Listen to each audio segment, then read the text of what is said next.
PIA flight PK 303, वो दिन जब आसमान रो पड़ा। मेटिप मेटिप मेटिप पाकिस्तान 8303। ये वो आखिरी अल्फाज थे जो कैप्टन के लबों से अदा हुए, और अगले ही लम्हे कराची की फ़ज़ाओं में एक क़यामत बर्पा हो गई। 22 मई 2020 का आम सा दिन था। जमहा का रोज़ दोपहर के तकरीबन 2:30 बज रहे थे। शहर कराची में गर्मी अपने उरूज पर थी। लोग घरों में बंद थे। कोई नहीं जानता था कि चंद ही लम्हों बाद एक दिल दहला देने वाला हादसा होने वाला है। पाकिस्तान इंटरनेशनल एयरलाइन की फ़्लाइट PK 8303 लाहौर से कराची की जानिब रवाना हुई। ये एक एयरबस A320 थी, जिसमें इन्नाज़र मुसाफिर और 8 हमले के अरकान सवार थे। पायलट कैप्टन सज्जाद गल 24 साल तजर्बे के हामिल 18,000 घंटे से ज़्यादा फ्लाइंग का तजर्बा रखते थे। इनके साथ फर्स्ट ऑफिसर उस्मान आज़म 10 साल तजुर्बा रखते थे। उस रोज़ मौसम साफ था। लाहौर में भी, कराची में भी। 1:05 पर तैयारा आसमान की जानिब बुलंद हुआ और कुछ देर बाद 34,000 फुट की बुलंदी पर पहुंचकर ऑटो पायलट पर सेट हो गया। दोनों पायलट्स रोज़े से थे, इसलिए खाने की पेशकश ठुकरा दी।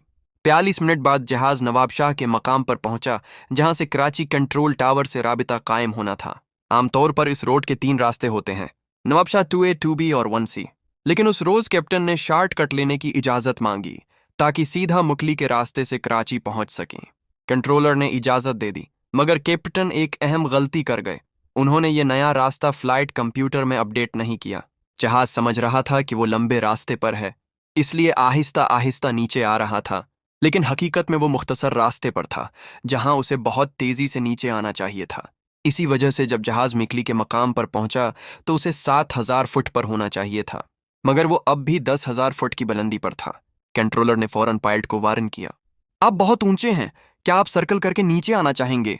कैप्टन ने जवाब दिया, नहीं, हम ठीक हैं। ये एक गलत फैसला था। फिर जहाज़ को नीचे लाने के लिए नोज डाउन किया गया, जिससे जहाज़ की रफ्तार खतरनाक हद तक बढ़ गई, 650 किलोमीटर फी घंटा। काकपट में अलार्म बजने लगे। इसी दौरान एक और गलती हुई, लैंडिंग गियर खोला ही नहीं गया। कैप्टन की जद बरकरार थी। बगैर लैंडिंग गियर के जहाज रनवे से 4 बार टच हुआ। दोनों इंजन रगड़ खा गए। इंजन से ऑयल लीक होने लगा। फर्स्ट ऑफिसर ने घबरा कर कहा, सिर एक चक्कर ले लेते हैं। लेकिन कैप्टन ने कहा, नहीं, हम कर लेंगे। जब जहाज ने दोबारा टेक ऑफ किया, एक इंजन फेल हो चुका था, दूसरा भी कमजोर हो गया था। कुछ ही देर बाद दोनों इंजन बंद हो गए। अब जहाज सिर्फ एक फिसलते हुए पतंग की तरह बगैर ताकत के नीचे आ रहा था। कैप्टन ने आखिरी कॉल दी, मिडे मिडे मिडे पाकिस्तान 8303। और फिर चंद ही सेकंड बाद रनवे से सिर्फ 1340 मीटर पहले जहाज मॉडल कॉलोनी के घरों पर आ गिरा। पूरा इलाका लर्ज उठा। आसमान पर काला धुआं छा गया। 99 में से सिर्फ 2 अफराद जिंदा बच सके। नीचे मौजूद एक शहरी भी जिंदगी की बाजी हार गया। तहकीकात के मुताबिक हादसे की बड़ी वजूहात थीं।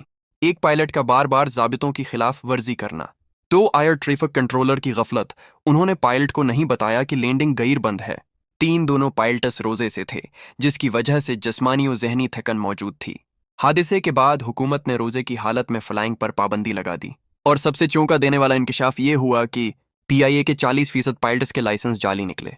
ये वाकया हमेशा याद दिलाएगा कि एक लम्हे की गलती दर्जनों जानें निगल सकती है।